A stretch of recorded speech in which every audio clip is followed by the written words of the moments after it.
Welcome to River City Live. Well, look at this. I have a very handsome man to the left, Aw. handsome man to the right. I appreciate it. And we have a pretty woman in the Monkey middle. in the middle. Huh? All Looking right. for us. That's nice. Thank you. Okay, so we do have a guest co-host today. Welcome, Jason Babin. Nice to see you. Thank you for having me. Former Jaguar player. A lot of people, and we can kick off the show this way because we want to get into how people still approach you and ask you about this one shining moment. You know, you have this great career, and then there's this one moment where you grab a handful of hair and wave it around like you just don't care. It seems to be a fan favorite. Like people Yeah. stop me in the airport and on the street, and I'm like, no, I remember that, but that's what you want to ask me about. But I get it. I get it. Now, you were in the league for almost a decade, right? 12 years. And then you were also over 10 years, and then you're from Michigan, but Jacksonville is home. Yep. Right, so why did you decide on Jacksonville? I think for us, the biggest thing was the community. Yeah. Obviously the warm weather. But Yeah. we realized when we were here that it was just such a great community of people and like-minded people that had similar goals and ran their family the way that we like to see our family. So it was just an easy fit. Yeah. You know, one thing I have to ask, so tomorrow the draft kicks off, I think at 7, 8 o'clock, and you were first round, right? 27th pick overall. So how was that experience like? And it had to be life-changing because you're a kid from Michigan and all of a sudden life-changing. So It was something else. It was kind of like one of those things where like, I guess this is real. You know, you stand there, you watch the TV, and I didn't want to go to the draft, but I wanted to be in my hometown. And my wife's there, and we weren't married at the time, but I was, she knew that we're going somewhere. Right. Yeah. Just didn't know where, so you're sitting there waiting on pins and needles. And then the funny thing on the draft day is Tennessee had traded Houston. So then Tennessee came up, and I was like, it's going to Tennessee. And then we had to explain it. No, yeah, we're that's going to a Houston. big part of it. There was a lot of moves that was made in order to move up to get you Yeah. a linebacker. Yep. So yeah, There was that's a lot amazing. of scrambling. We had to go through a lot to get you. We had to get our friend Nikki Kimbleton to give us your number, and then we had to call, and so we're happy. But we're happy to have I you answered here. I answered eventually, right? You sure did, right? Yeah. Actually, right away. We're happy to have you here. I appreciate it. We're going to chat about some other things that have nothing to do with anything football, and I understand that that's fine with you. That is just fine with Okay. me. That's just fine with you? All right, All right, so so let's there's a kick it off. study that came out, and it is crazy. It all has to do with spanking, and they took 50 years of data, and they looked at over 161,000 cases with kids, and it turns out that spanking, and actually it doesn't work. All you get is a child that's more aggressive. Another part of this study is that if you were spanked, chances are you will spank your kids. So let's just open it up. Are you guys spankers or not? You have 3 boys. 3 boys. And what are yep. the ages? 10. We had a birthday yesterday, 9, and 2.5. All right, all right. And then Yeah. your kids are older now, so I would assume spanking has stopped in your house. It really didn't last very long because it didn't work. So, but you do? I believe think in it when in they were some younger, cases? definitely we used it more. As they got older, I think I kind of transitioned to the mental warfare. Okay. Ah, give Or us a the great corporal example. punishment. So when they're fighting the older boys, I'll say, all right, 20 push-ups, 20 jumping jacks, 20 burpees. And if they still want some more, then I'll use the medicine ball and go up and down the stairs. We try to physically exhaust them. But, sometimes we're doing something, especially when they're little and they can't communicate. Not a rough spanking, but it's a negative. It's not good what you're doing. See, I like that. Your kids are a little older than mine, so I might have to graduate to that. So, Oh, yeah. because they're high-energy kids. So if the spanking or the yelling's not working, or the taking away the iPad codes and all that stuff, it's push-up and sit-up It's times. a burpee offense. Yeah, sir. exactly, yeah. You know better. We Yeah, asked wear 'em out. everybody, So I we like asked that. everybody online on our WJXT page how they feel about it, even given the fact that we said that science says no, they say, yeah, for the most part. Christy said, I got spankings when I did wrong as a child. Now as an adult, I know there are consequences to my actions and respect people. I turned out perfectly fine, if she does say so herself. And thank my parents for those. All right, here's one from Brian. Violence is violence. Learn to be a better parent. Okay, so there's the other side of the coin right there. And there's Jenna, says children need structure and consequences. We have way too many with no morals or respect in the younger generations. It's a hot topic. You can get going on it with people pretty easily. Yeah, I mean, overall, I guess it doesn't work, but sometimes if they're doing something that's dangerous, that actually could hurt them, I think as parents, you just get scared, and sometimes it's just a reaction, so. I don't know. I sometimes let them make mistakes. It's hot. Don't touch it. Go ahead. All right, you want to touch it? Touch it.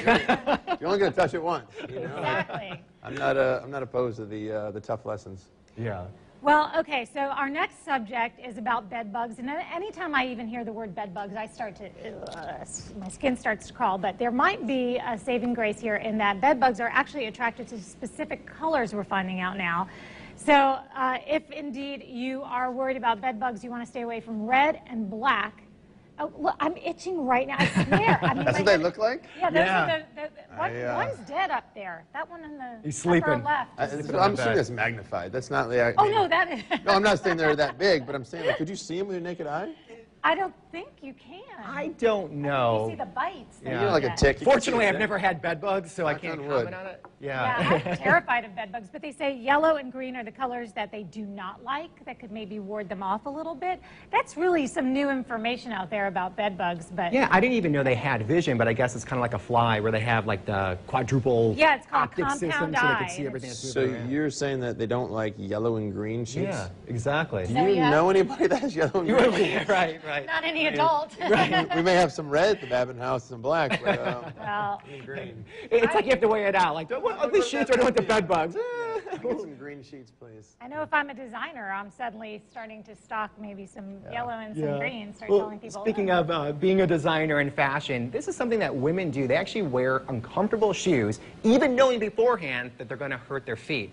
And like the statistics on this is mind-boggling. It looks like that 90% of women in the U.S. have at least one pair that they know hurts and they still wear them. And it's global. It's all over. 44% go out 2 evenings a month in shoes that hurt. 72% have at least one pair of shoes that are agony to wear. I love that they use the word agony. What Agony. about your wife? Does she wear some shoes that hurt? She has a pair of Jimmy shoes and red bottoms that she only wears to Vegas. And only, she's like, all right, when I get to the table, I'm going to take them off. Like, why don't we, maybe put them on a stretcher, try to figure out a way to make them What about you? Do you have anything that's uncomfortable that you wear, but you're like, I'm gonna wear it anyway? I'm only going to wear something that's comfortable. What about you? No, I think for the most part, it's got to be comfortable, otherwise I'm not going to wear it. Yeah. Oh, my feet are killing me right this Are they? second. Yes. Oh. I wear shoes that are not that comfortable, and then I change into my big old Ugg boots, and I walk around looking like an Eskimo the rest of the day. But I do absolutely fall into those categories of wearing the uncomfortable shoes for the But they fashion. look good. Right? Thank you. Right? Right. I mean, I like Right? when she wears the shoes. We and appreciate your the shoes. effort, Eden. We Thank appreciate you. know what? I try to I like make the that. effort. I try to make the effort with the shoes. I put on a little makeup before I go out. Yeah. And as long as we're on the subject of statistics and things like that, there's a lot of gross stuff lurking in makeup bags. Interesting. So I don't believe that my makeup bag could have any germs in it. I think my makeup bag looks great. I've seen the inside of your car, so I bet you it's a mess in there. Well, I actually am willing This to is share. yours, or is it an This example? No, this is mine. Okay, And so it's the real deal. I'm being sarcastic. It's terrible. However, I will say after you see this makeup bag, you're going to email me and ask me where I got it, because it's the best The makeup shape is bag like in a the world. placenta or something. Wait, watch this. Is that the best makeup bag you ever saw in your life? How's that Oh, wow. Kind of has that Huck Finn, put the Yeah. stick and That's can a go. good-looking makeup bag right there. Yeah. But Wait, what is this? Those are eyelashes. I mean, those are false eyelashes. I thought it was a stuck to centipede. See that? It's Some the bed bug's eyelashes. buddy, the centipede. Yeah. So, I said yeah. I would come in. I'm going to go ahead and put this lipstick on right now. I think I need a Eden, this is mine. You stole this again. Yeah. do girls share this stuff?